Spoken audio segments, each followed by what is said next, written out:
नमस्कार साथियों, मैं आईटी कोचिंग कैंपस के यूट्यूब चैनल पर आप सभी का स्वागत करता हूं। जैसा कि मैंने कल आपसे बोला था कि आज हम लोग समानुपात पढ़ने वाले हैं। तो समानुपात एक सिंपल सा टॉपिक है। ओके, तो समानुपात पढ़ने से पहले हमने आपसे ये शायद कल बोला था कि हम लोग इंजन की बात करेंगे, एक ट्रेन की बात करेंगे। जब ट्रेन के इंजन की गति की बात करेंगे, अगर ट्रेन चल रही है बिना किसी डिब्बे के तो उसकी स्पीड ज़्यादा है। यहाँ देखिए क्वेश्चन में क्या दिया है, बिना किसी डिब्बे के एक भाप इंजन की चाल 24 किलोमीटर प्रति घंटा है, ठीक है, और इंजन की गति में कमी डिब्बों की संख्या के वर्गमूल के समानुपाती है। मतलब एक ऐसा ट्रेन है जिसमें अगर आप डिब्बे बढ़ाते जाएंगे तो इसकी गति कम होती जाएगी। ऐसा बोला है, इंजन की गति में कमी, इंजन की गति में जो कमी है वो क्या है, डिब्बों की संख्या के वर्गमूल के, यानी मतलब डिब्बों की संख्या ऐसे वर्गमूल के समानुपाती है। इसका क्या मतलब है कि गति में कमी डिब्बों की संख्या के अनुक्रमानुपाती है। डिब्बों की संख्या बढ़ाते जाएंगे और इंजन की गति में कमी होती जाएगी। अब आइए क्वेश्चन पे आते हैं। जब भाप इंजन की चाल 24 किलोमीटर प्रति घंटा से 20 किलोमीटर प्रति घंटा हो गई, इसका मतलब उसमें 4 डिब्बे लगाए गए। तो पूछ रहा है जब उसकी स्पीड 24 से 20 हुई, जब उसमें 4 डिब्बे लगाएं तो कितने डिब्बे, पहले हम ये सोचेंगे कितने अधिकतम डिब्बे लगा दें कि ट्रेन रुक जाए। पहले तो हम ये सोचेंगे, उसके बाद अगर मान लीजिए n बराबर 100 आ गया, यानी कि 100 डिब्बे अगर इस इंजन में जोड़ देंगे तो ट्रेन रुक जाएगा। इसका मतलब है कि 100 में से जैसे ही हम 1 घटाएंगे, 99 डिब्बे अगर लगाएंगे तो ट्रेन चलता रहेगा बिल्कुल स्लो मोशन में, कछुए की चाल से। मरेगा नहीं, लेकिन लगेगा कि अब मरने वाला है, ऐसे आप समझिए। तो अब ये सवाल देख कैसे सॉल्व होगा, एक आपको समझाते हैं, उसके बाद एक देंगे, फिर आपको लगाना होगा। तो यहाँ पे इंजन की गति में कमी, स्पीड की बात हो रही है, तो यहाँ पे हम डेल्टा यस कर लें। डेल्टा यस का मतलब होता है S1 माइनस S2 या S2 माइनस S1 होता है। डेल्टा मतलब यहाँ पर क्या, अंतर से है। और ये आप फिजिक्स में पढ़े हैं, जब आप इसको हटाते हैं तो यहाँ पे एक नियतांक लगता है और ये √n है। और यहाँ जब आप k बराबर निकालेंगे, ये अगर गुणा है तो इस साइड भाग हो जाएगा और delta yes by delta n हो जाएगा। एक बार तो यहाँ पे 2 सेंटेंस है, 24 से 20 होता है, उसके बाद क्या कर दें कि इंजन गति 0 हो जाए। जब 2 चीज़ों की बात होती है, इसका मतलब है इसी को हम एक बार और लिख देंगे, यहाँ पर फिर से लिख देंगे delta yes upon delta n, इसी से हमें मतलब है। अब आइए देखते हैं, पहले उस इंजन की गति कितनी थी, 24। जैसे ही इसमें हमने 4 डिब्बे लगाए, उसकी गति 20 किलोमीटर प्रति घंटा हो गई। यहां पर लिखेंगे तो ये डेल्टा यस का मतलब होता है कि गति में अंतर कितने का है। आप बोलेंगे अब गति में अंतर 4 का है, क्यों है, क्योंकि डिब्बों की संख्या 4 लगाई है, तो यहाँ पे √ में 4 डिब्बे होंगे। अब बराबर कर दें। अब यहाँ पर कितने डिब्बे जोड़ दें, यहाँ पर हम इसमें डिब्बे जोड़ते जाएं, डिब्बे जोड़ते जाएं, डिब्बे जोड़ते जाएं। कितने डिब्बे जोड़ दें कि उसकी गति 0 हो जाए, तो ये बताइए। अब यहाँ पर ये जो इसकी स्पीड, अगर ये देखिए 24, यहाँ पे यहाँ लिख लेते हैं 24 इसको। अब यहाँ पे कितने डिब्बे जोड़ दें कि उसकी गति क्या हो जाए, 0 हो जाए।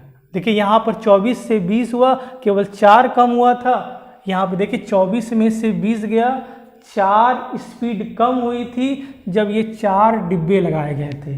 अब हमें निकालना है कितने डिब्बे लगा दें कि उसकी स्पीड 0 हो जाए। बताइए जब 0 हो जाएगा तो क्या इसके बीच में 24 का अंतर होगा? तो यहाँ पर लिख सकते हैं कि चाल के अंतर में 24 का हो और डिब्बों की संख्या मतलब n मान लेंगे। इसको सॉल्व कर दें तो ये आपका हो जाएगा 4 का मतलब क्या होता है, ये 4 तो 4 ही रहेगा। 4 का वर्गमूल क्या होता है 2 हो जाएगा और ये बराबर आपका 24/√n, ये इससे कट जाएगा 2 बार में और 2 से 24 कटेगा 12 बार में। तो यहाँ पर 1 बचेगा, इसका इसमें गुणा कर दें तो आएगा √n बराबर किसके 12 के। दोनों पक्षों का वर्ग कर दीजिए, जैसे ही वर्ग करेंगे तो n बराबर आएगा 144। तो ये 144 आपसे अगर ये पूछता कितने डिब्बे जोड़ दें कि ट्रेन रुक जाए, तब उत्तर क्या होता है 144। लेकिन क्या पूछा है कि ट्रेन रुके नहीं, ट्रेन चलता रहे और मैक्सिमम डिब्बे बताइए। इसमें से हम 1 घटा देंगे तो आपका जवाब क्या होगा 143 होगा। अगर आपको समझ में नहीं आया तो कोई बात नहीं, हम इस पर आपको एक और क्वेश्चन देते हैं। आइए देखते हैं अगला क्वेश्चन, इसको समझ लीजिए। तो अगला क्वेश्चन क्या है, केवल हम जो है संख्या को चेंज कर देते हैं, 20 यहां पर कर देते हैं 20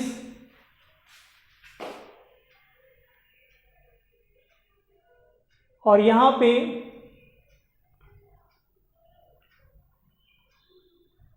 इंजन गति में कमी डिब्बों की संख्या के वर्गमूल। अगर डिब्बों जोड़ दिया जाए, मान ली यहां पर जोड़ देते हैं 25 डिब्बे, 25 डिब्बे जोड़ दिया जाए तो चाल जो है कम हो जाएगी। यहां मान लेते हैं चाल जो है 16 हो जाएगी, ठीक है। बिना किसी डिब्बे के एक भाप इंजन की चाल पहले कितनी है 20 किलोमीटर प्रति घंटा है। इंजन की गति में कमी डिब्बों की संख्या के वर्गमूल के समानुपाती। अगर 25 डिब्बे जोड़ दिए जाए तो चाल जो है 16 किलोमीटर प्रति घंटा हो जाता है।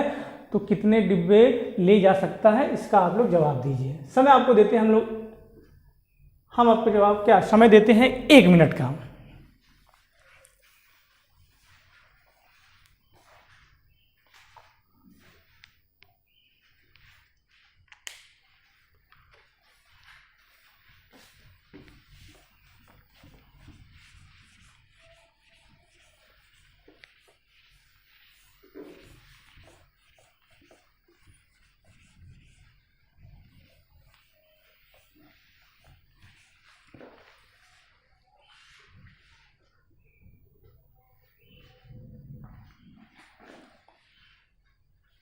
बहुत अच्छा, आइए देखते हैं। कुछ लोग का जवाब आना स्टार्ट हो गया है, जिसका आ गया वेरी गुड, जिसका नहीं आया कोई बात नहीं। देखिए यहाँ से कुछ नहीं करना है, बिल्कुल आसान क्वेश्चन है। आपको केवल ये पता होना चाहिए कि डेल्टा यस बाई √n बराबर डेल्टा यस बाई √n। ये बताइए पहले उसकी चाल कितनी थी 20, अब कितनी हो गई 16 हो गई। जब उसकी चाल 20 से 16 हो गई तो क्या 4 का अंतर है, यहाँ पर लिखेंगे 4 का अंतर है। क्यों? जब उसमें 25 डिब्बे लगाए गए, यानी कि √25 कर दें और बराबर अब बोला है कि उसकी स्पीड 20 है, कितने डिब्बे जोड़ दें कि वो ट्रेन रुक जाए, अर्थात ट्रेन की स्पीड 0 हो जाए। बताए अब कितने का अंतर है 20 का अंतर है। तो यहाँ पे 20 लिख लें और n की वैल्यू निकालनी है।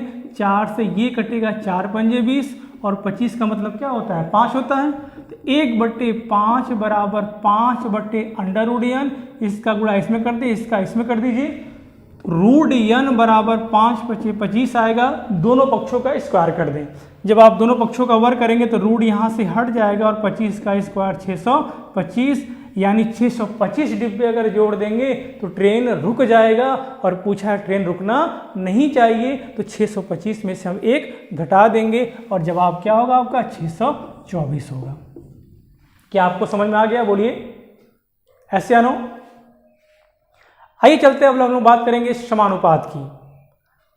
तो आशा है कि आपको समझ में आ गया होगा। अब हम लोग बात करते हैं प्रोपोर्शन की।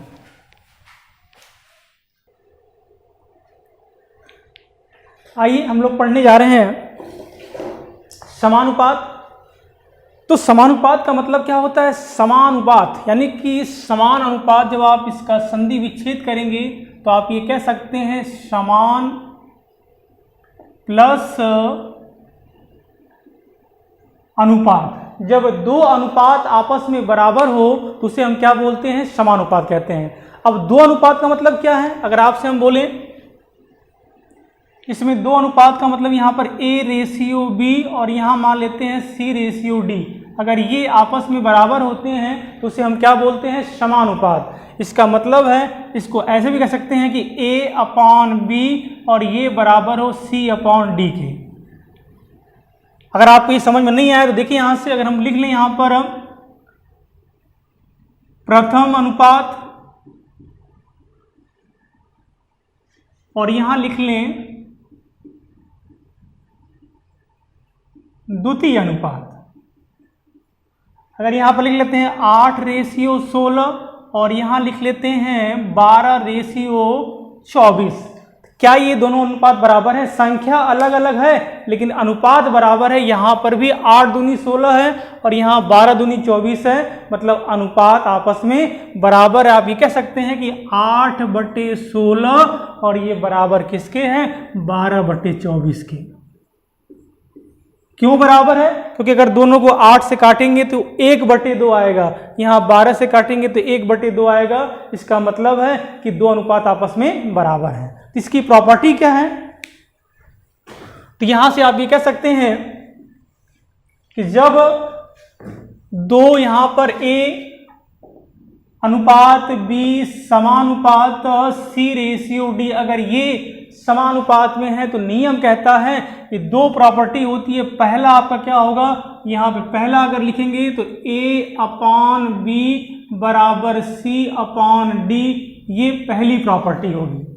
A में B से भाग देंगे बराबर, अगर C में D से भाग देंगे बराबर है तो ये समानुपात है। दूसरा, बाहर का गुणा बाहर करते हैं और अंदर का अंदर करते हैं तो A/D बराबर B/C। कभी कभी हम लोग इसका प्रयोग करते हैं और कभी हम लोग इसका प्रयोग करते हैं। जैसा क्वेश्चन आएगा उसके अकॉर्डिंग हम लोग क्वेश्चन को जो है सॉल्व करते हैं। दोनों नियम सही है। कब किसका यूज करना है ये तो समय की बात है। कब ब्रह्मास्त्र चलाना है, कब छोटे से तीर से काम कर जाना है।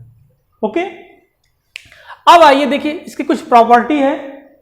यहां पे A/B/C/D अगर क्या है? समानुपात है, तो यहां पे क्या है? आप चाहे तो अनुपात में A+B को जोड़ के नीचे केवल B से भाग दे दें और C+D को जोड़ के D से भाग देंगे तो मान में कोई प्रभाव नहीं पड़ेगा।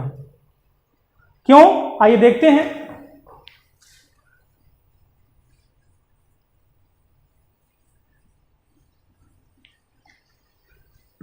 यहां अगर हम आपसे बोल दें, देखिए 4 दूनी 8 और यहां पर ले लेते हैं 16 दूनी 32। ओके, अगर आपसे हम बोले कि यहाँ पे A+B, A ये आपका A है, ये B है, ये C है, ये D है। अगर A में B को जोड़ दें, 4 धन 8 जोड़ दें और नीचे केवल 8 लिख दें बराबर, C में D को जोड़ दें 16 + 32 और नीचे केवल 32 लिख दे। ऊपर क्या आएगा? बोलिए 8 4 12/8। यहाँ से क्या आएगा? 48/32। सही है। क्या ये कटेगा? अगर हम काट दे 4 से 4 3 12, 4 दूनी 8, अगर 16 से काटे 16 3 48 और 16 दूनी 32। इसका मतलब 3/2 यहाँ भी है, 3/2 यहाँ भी है। इसका क्या तात्पर्य है कि प्रॉपर्टी, अगर आप A में B को जोड़ दें और नीचे B से भाग दें या C+D में जोड़ें D से भाग दें तो मान बिल्कुल अनुपात बराबर आएगा। उसी प्रकार यहां पर है, अगर घटा के B से भाग दें, यहां पर घटा के अगर क्या D से भाग दें तब भी अनुपात बराबर आएगा। अब अगर हम क्या कर दें, 1 में 2 का भाग दे दें, जैसे ही 1 में 2 का भाग देंगे तो आप देख सकते हैं इसमें इसका भाग देंगे तो क्या B से B कट जाएगा, तो क्या बचेगा? A+B और A-B, और इसमें इसका भाग देंगे D से D कट जाएगा। इसे ही बोलते हैं युगांतरानुपात। और ये बहुत इंपॉर्टेंट है युगांतरानुपात। हम लोग इसमें आपको बताएंगे कल अगली क्लास में कैसे इस पर बड़े बड़े सवाल जो है चुटकियों में हल होते हैं। कल की टॉपिक में हम लोग इस पर क्वेश्चन देखेंगे, युगांतरानुपात पर कैसे प्रश्न बनते हैं और कैसे सॉल्व होते हैं। ओके, तो ये तो हो गया। उम्मीद करते हैं कि आप चीजें समझ चुके होंगे। अब आइए हम लोग को जो पढ़ना है फटाफट लोग इस पर आते हैं। थर्ड प्रपोर्शन, मध्यानुपात, चतुर्थानुपात और क्या है? वितरणानुपात। इस पर हम लोग प्रकाश डालते हैं। तो सबसे पहले हम बात करेंगे तृतीय अनुपात की।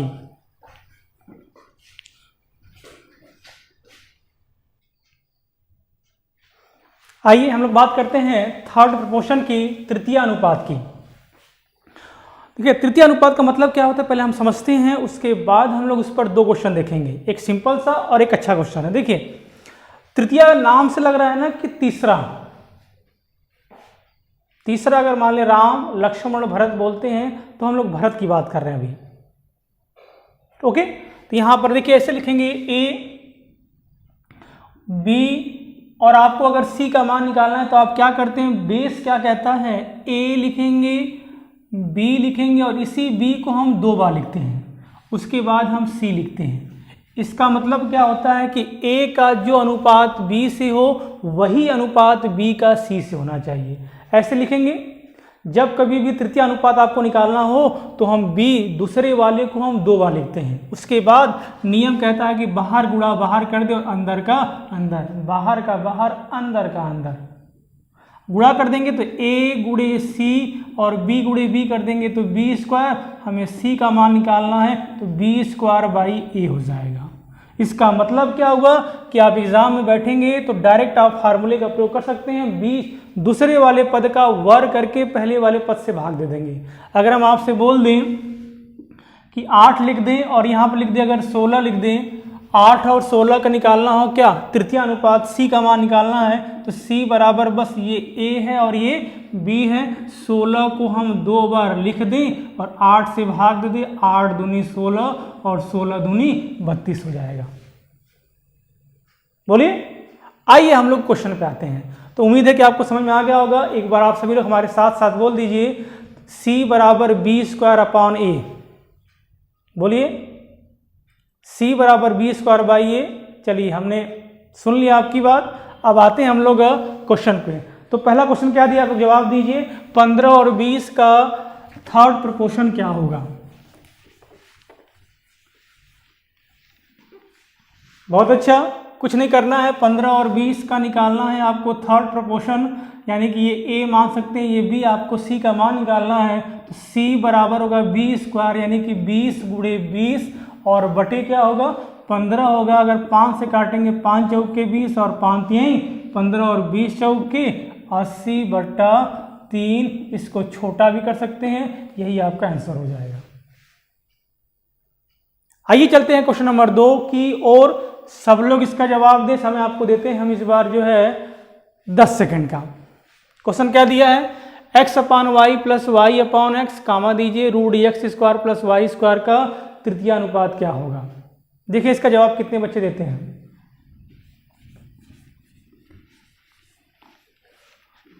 ऑप्शन लिख देते हैं, x Y, x upon y और x इंटू वाई।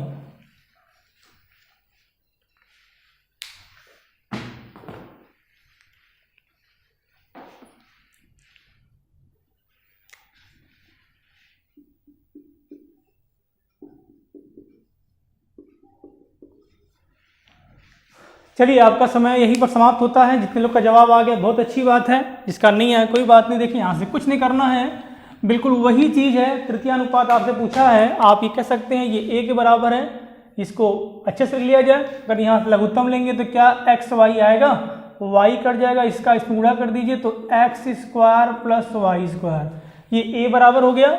उसके बाद यहाँ पे ऐसे कर लें और b root x square plus Y square, इसी b को हम लोग दो बार लिखते हैं, फिर से एक बार लिख दें, root x square plus Y square. आपको c का मान पूछ रहा है, किसी कोई समस्या।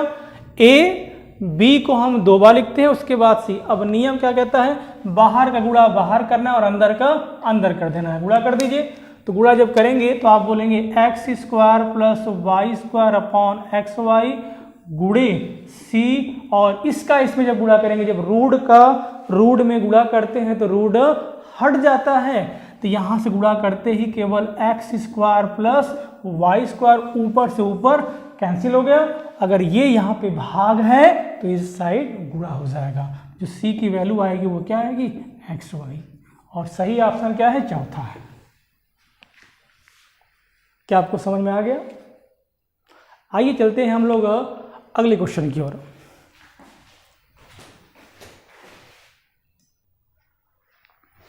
आइए हम लोग बात करेंगे अब अगले,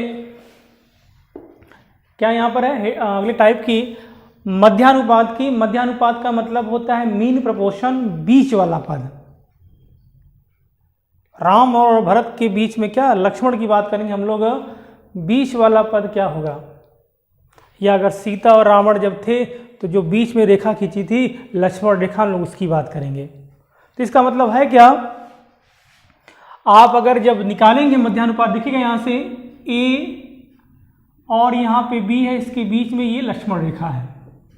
अब जब मध्यानुपात निकालेंगे फार्मूला तो होता है, लेकिन फार्मूला आया कैसे पहले वो जानते हैं। हम क्या करेंगे, ए लिखेंगे, इसी बीच वाले पद को हम लोग 2 बार लिखते हैं, उसके बाद हम बी लिखते हैं। ए अनुपात यम समानुपात यम और अनुपात बी। इसका मतलब जो ए का अनुपात यम से होगा वही अनुपात यम का बी से होना चाहिए। इसको जब आप करेंगे अंदर का अंदर और बाहर का बाहर गुणा करेंगे तो यम गुणे यम होगा यम स्क्वायर बराबर ए बी के, और जब यम बराबर निकालेंगे तो रूट ए बी। आप इस दोनों में किसी को भी याद कर सकते हैं। यम स्क्वायर कोई पूछे तो बोलेंगे ए बी के बराबर, यम बराबर पूछे तो रूट ए बी के बराबर। आइए क्वेश्चन पे आते हैं। तो ये पहला क्वेश्चन बिल्कुल आसान है, 3 और 75 का मध्यानुपाती क्या होगा।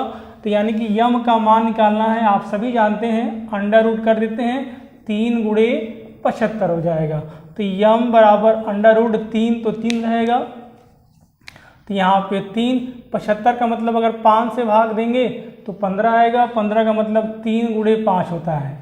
अब ये बताइए अगर 3 2 बार है तो बाहर 1 बार आएगा, 5 2 बार है तो बाहर 1 बार आएगा। तो यम का मान 5 तिहाई 15, ये आपका आंसर हो जाएगा। ये तो हो गया बिल्कुल आसान क्वेश्चन। अगले क्वेश्चन की ओर चलते हैं, क्वेश्चन नंबर 2। इसका जवाब आप लोग दीजिए, समय आपको देते हैं हम 30 सेकंड का।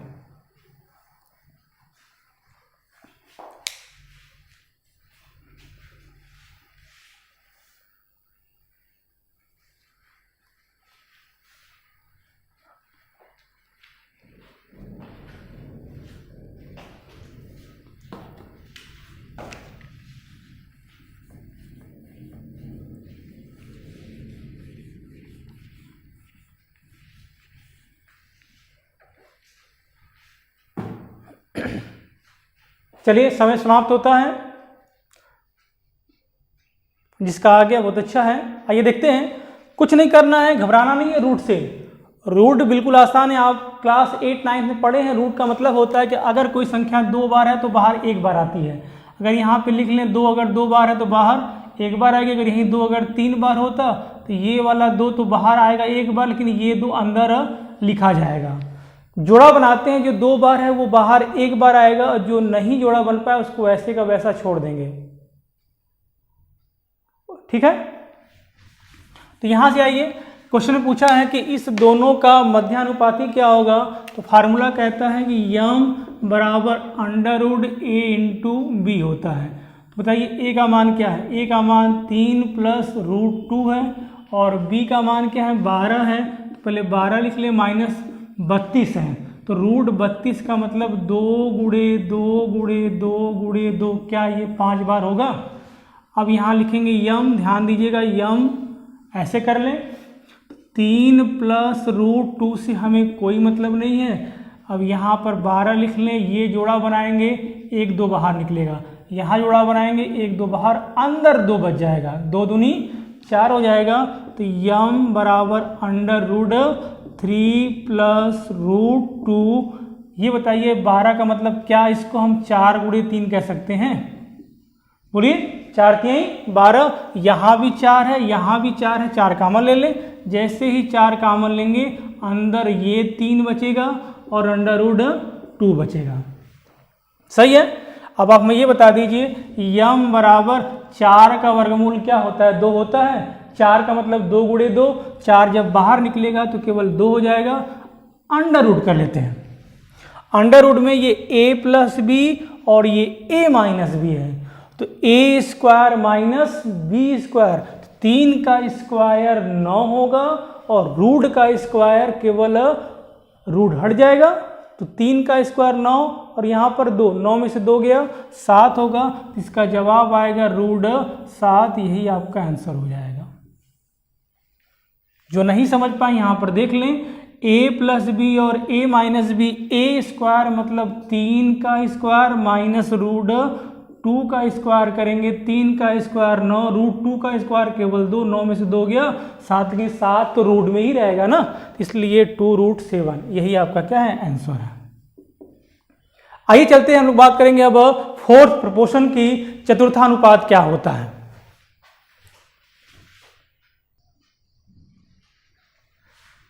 आइए देखते हैं अगला टाइप क्या है, चतुर्थानुपाती। इसका मतलब चौथा अगर आपसे पूछता है, ध्यान दीजिएगा, 10, 20, 30 का चतुर्थानुपाती क्या होगा। तो यहाँ ध्यान दीजिए, आप क्या करें, कुछ नहीं करना। अगर ये पहला हो गया, ये बी दूसरा है, ये तीसरा और चौथा का मतलब ये डी मान लें या एक्स मान लें।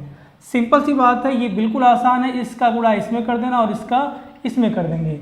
आप कह सकते हैं कि a गुणे एक्स बराबर b गुणे सी। जब x का मान पूछेगा तो b गुणे सी अपॉन a होगा। अगर चौथा अनुपात पूछेगा तो x चौथे पर होगा। अगर पूछता कि इसका प्रथमा अनुपात बताइए तो यही x पहले पर हो जाता।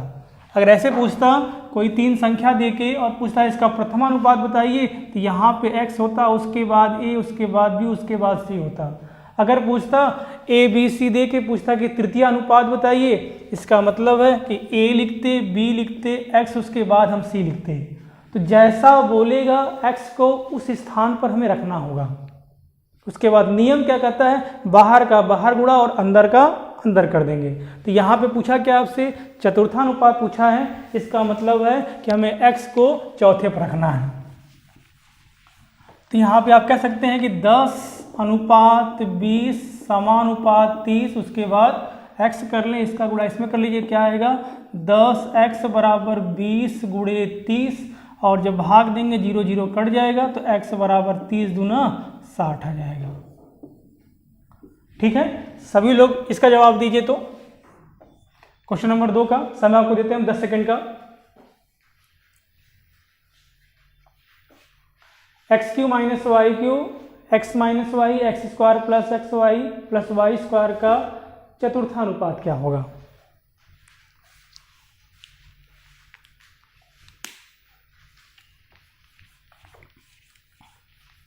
चलिए समय समाप्त होता है, कुछ का जवाब आ गया, बिल्कुल सही जवाब है आपका, कुछ नहीं है। a³ माइनस b³ का फार्मूला आपको पता है, एक ब्रैकेट में a माइनस बी, एक ब्रैकेट में a square plus ab plus b square, कहानी समाप्त। आइए देखते हैं, कुछ करना नहीं है। चौथा अनुपात पूछा है, इसको यहाँ पे हम क्या मान लें, चौथा पद ही लिख लेते हैं। अब इसका गुणा आप इसमें कर देंगे और इसका गुणा इसमें कर देंगे, तो लिख सकते हैं कि x³ माइनस y³ गुणे चौथा पद निकालना है बराबर x minus Y X square plus X Y plus, क्या आपको पता है किसके बराबर फार्मूला होता है, क्या होता है x³ माइनस y³।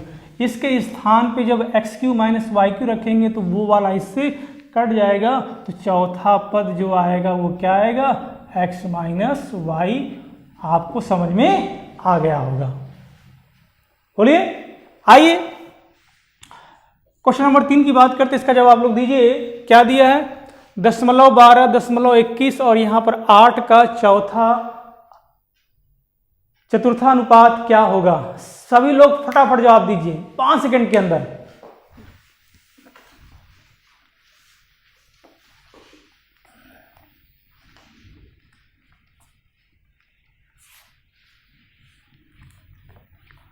आइए देखते हैं, बहुत अच्छा, कुछ नहीं करना है। यहाँ पे चौथा अनुपात तो क्या हम यहाँ पे x मान लें, आप लिख देंगे यहाँ पे अनुपात, ये समानुपात, यहाँ अनुपात, इसका इसमें गुणा कर देंगे 10.12 गुणे x बराबर 10.21 गुणे 8 कर दिए। जब x बराबर लिखेंगे 10.21 गुणे 8 बटे 10, अगर यहाँ पे ऊपर भी 2 अंक पर लगा है, नीचे भी अगर 2 अंक पे दशमलव लगा है तो आप दशमलव को हटा सकते हैं। 4 से काट दीजिए, 4 दूनी 8, 4 3 12, 3 7 21, 7 दूनी 14, ये आपका आंसर हो जाएगा।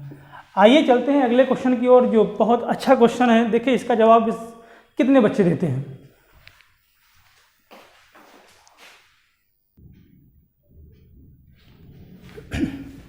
देखिए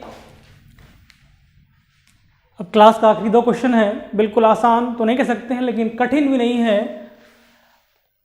45 और एक निश्चित संख्या का मध्यानुपाती 2 संख्याओं 5 और 22 के मध्यानुपाती का 3 गुना है, तब यह निश्चित संख्या क्या है।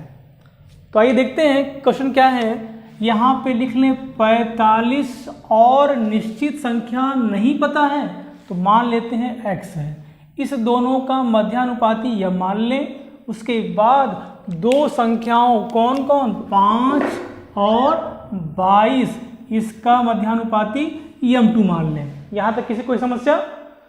45 और निश्चित संख्या का मध्यानुपाती m है, 5 और 22 का मध्यानुपाती m2 है।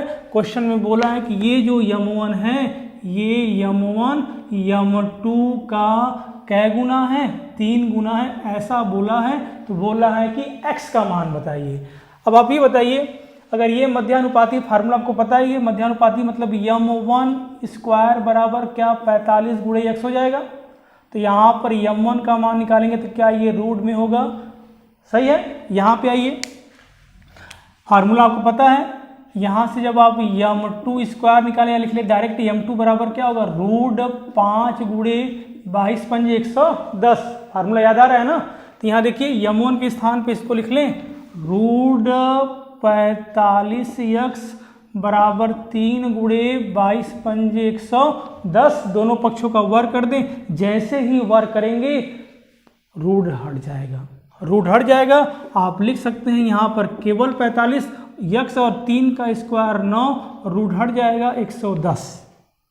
अब इसको इस साइड लाइए, 9 से 45 कटेगा 5 बार में, और 110 में जब 5 का भाग देंगे तो x बराबर आएगा 22। ये आपका आंसर हो जाएगा और सही जवाब क्या है 22 है। अच्छा क्वेश्चन था। आइए चलते हैं अगले क्वेश्चन की ओर। यह भी काफी अच्छा क्वेश्चन है। दिया है कि ABC एक वितत समानुपात है, और वितत समानुपात का मतलब क्या होता है आपको पता है कि जो अनुपात A का B से होगा वही अनुपात B का C से होगा। जो अनुपात A का B से होगा, यानी राम लक्ष्मण भरत की बात करें, राम का अनुपात जो लक्ष्मण से है वही अनुपात लक्ष्मण का भरत से होगा। यहाँ पे आप कह सकते हैं कि A का अनुपात जो B से होगा वही अनुपात B का C से होगा। और कोई संख्या होती उसको भी लिख लेते। यहाँ से B का गुणा करेंगे B में तो B स्क्वायर बराबर A इंटू C हो जाएगा। क्या यहाँ तक आप कोई समस्या। इसका मतलब है कि जहाँ पे B स्क्वायर दिखाई दे उसके स्थान पे AC लिखना है, और जहाँ AC दिखाई दे उसके स्थान पर B स्क्वायर लिख सकते हैं। आइए हम लोग क्वेश्चन पे आते हैं।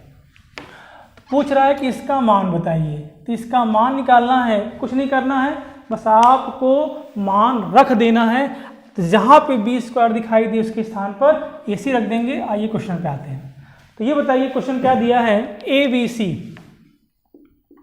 ब्रैकेट में A plus B plus C का होल क्यूब, उसके बाद क्या है AB plus BC plus CA का होल क्यूब बराबर। अब हमें ये बताइए यहाँ पे जहाँ पे CA है क्या इसके स्थान पर B स्क्वायर रख सकते हैं। तो यहाँ CA के स्थान पे हम क्या रख दें B स्क्वायर। आपने अभी निकाला है कि B स्क्वायर बराबर AC था। अब ये बताइए सब लोग, क्या यहाँ पर B है, यहाँ B है, यहाँ B है, क्या B कॉमन ले लें। B स्क्वायर का मतलब क्या, इसको हम B गुणे B लिख सकते हैं। और जैसे ही B कॉमन लेंगे सब कुछ बिल्कुल साफ हो जाएगा। यहाँ आप ऊपर देखिए ABC ब्रैकेट में A plus B plus C का होल क्यूब, कोई मतलब नहीं है। यहाँ से आप B कॉमन लेंगे, B कॉमन लेंगे, B के ऊपर 3 भी होगा, ये 3 हो जाएगा, और अंदर बचेगा A प्लस यहाँ से C बचेगा, और यहाँ से एक B बचेगा, और उसके ऊपर 3 है। ये वाला इससे कट जाएगा, एक B से एक B कट गया तो ऊपर होगा AC अपॉन B स्क्वायर। आप बताइए क्या B स्क्वायर AC के बराबर है।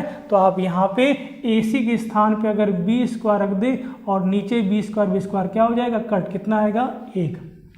कुछ बच्चों को समस्या होगी कि ये b की पावर 3 कैसे होगा, उसको समझा देते हैं। आप ये बताइए xy प्लस yz लिखा हो, इसके ऊपर मान ले 3 है, हम बोलें कि y कॉमन लेना है, तो जैसे ही आप y कॉमन लेंगे तो बड़ा सा ब्रैकेट बना देंगे, उसके बाद यहाँ पे x और यहाँ पे z ब्रैकेट बंद कर देंगे और उसके ऊपर 3 लगा देंगे।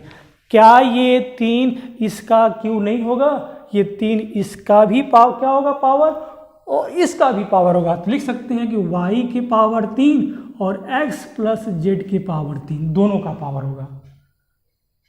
तो इस तरह आपने ये क्वेश्चन देखा है। और ये आखिरी क्वेश्चन क्या है, घर से आप लोग लगा के लाएंगे। तो उम्मीद है क्लास आपको समझ में आया होगा। क्लास अगर अच्छा लगा होगा तो कमेंट बॉक्स में लिखिएगा कि हाँ क्लास हमने किया, एंजॉय किया। और आप लोगों से रिक्वेस्ट है वीडियो को अधिक से अधिक आप शेयर करें। अगर आप क्लास अच्छा लगा हो तो क्लास को हम लोग यहीं पर समाप्त करते हैं। Okay, thank you, take care.